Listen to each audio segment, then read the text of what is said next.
안녕하세요. 유튜브 구독자 및 시청자 여러분, 암호화폐 이슈를 전해드리는 코인헌트입니다. 영상 시청 전에 구독과 좋아요, 알림 설정 부탁드립니다. 오늘은 리플코인의 최근 이슈들을 3가지 정도 가져와 봤는데 브리핑 드릴 내용을 먼저 간단하게 말씀드리면 리플레저가 코어 서버에서 새 업데이트를 발표한 내용이랑 산하늘품 판사가 XRP 보유자의 법정 조언자, 지휘 철회를 요청한 SEC의 제안을 기각했다는 소식이랑 힘먼 판결에 대한 SEC의 이의제기를 조롱하고 있는 XRP에 관한 내용입니다. 그럼 본격적인 브리핑 시작에 앞서 영상 하단에 고정 댓글 보시면 저희 소통방으로 들어오실 수 있는 링크가 있습니다. 저희 채널은 일체 유료 정보를 없이 요즘 같은 상황에서 투자에 도움될 수 있는 정보 많이 받아가시길 바라며 소통방 참여하셔서 같이 공유하며 유익한 소통 채널이 되고 싶습니다.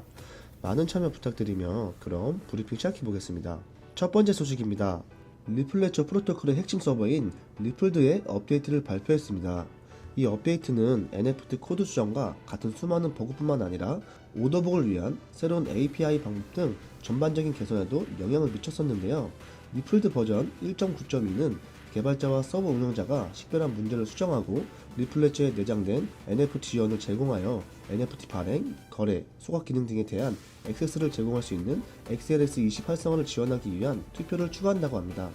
업데이트 릴리즈는 프로토콜에 대한 2가지 새로운 수정사항으로 제공되고 두 개정안 모두 투표가 가능하며 앞으로 2주 동안 80% 이상의 찬성표를 얻으면 활성화된다고 합니다. 계속해서 다음 소식을 보자면 미국 뉴욕 지방법원 판사인 사란 넷벗은 XRP 보유자의 법정 조언자, 지휘 처리를 요청한 SEC의 제안을 기각했다는 소식이 나왔습니다. 그러면서 다시 한번 리플사 측에 유리한 판결이 나왔다면서 커뮤니티는 기뻐하고 있습니다.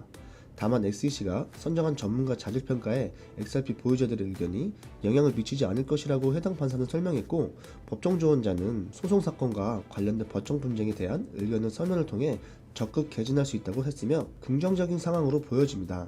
이어서 다음 소식을 알아보자면 현재 힘먼 판결에 대한 SEC의 이의제기를 조롱하고 있는 XRP에 대한 내용을 살펴보자면 미국 SEC가 힘먼의 악명 높은 이더리움 연설과 관련 문서와 관련한 주장을 두고 넷번 판사의 판결의 이의를 제기한 상황입니다.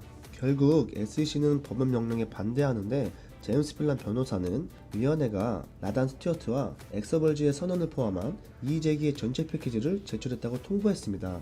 이의제기는 법원의 인권위의 비공개 소통이 이번 소송과 무관하다는 점을 받아들였다는 점을 언급했습니다. 피고인을 포함한 어떤 시장 참여자도 내부 교환과 관련된 연설 초안을 보지 못했으며 SEC는 초안이 이 사건에서 제기된 어떤 청구와도 관련이 없다고 주장합니다.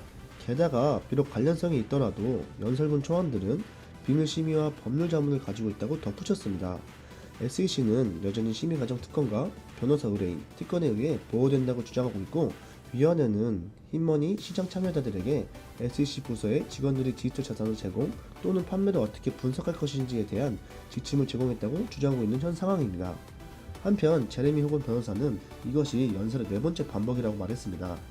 그는 이제 토레스에 대한 이의제기가 시장 참여자들에게 연설의 안내가 될 것이라고 덧붙였는데요. 그러나 이것은 힘먼의 집행부에서 나온 것일 뿐 위원회의 구속력은 없습니다.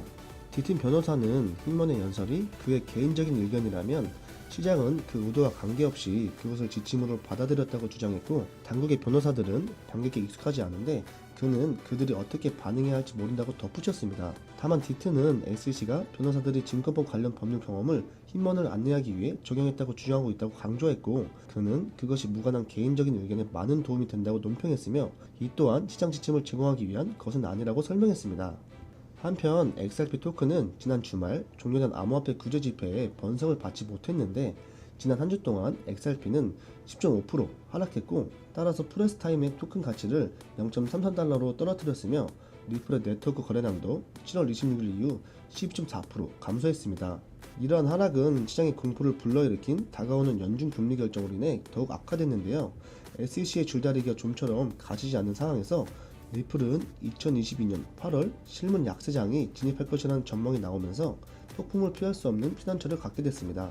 여기까지 리플의 최신 이슈와 더불어 현재 진행 중인 현 소송 상황에 대해 살펴봤는데, 현재 암호화폐 시장은 밤새 했었던 금리 인상 수치 발표 영향으로 조금 상승했습니다. 거의 모두가 예상했던 대로 0.75% 저번과 같은 인상폭이 나왔는데요. 일단은 시장이 긍정적으로 반응하고 있는 가운데 전문가들은 이번 금리 인상폭은 별로 중요하지 않다라면서 0.75%든 1%든 상관없이 지금 상황에 비해 굉장히 높은 경제활동에 제한적인 이자율 구간에 들어왔다는 사실은 변함이 없고, 사실 앞으로 얼마나 더 오랫동안 이 구간에 머무를지가 더 관건이다라는 의견입니다.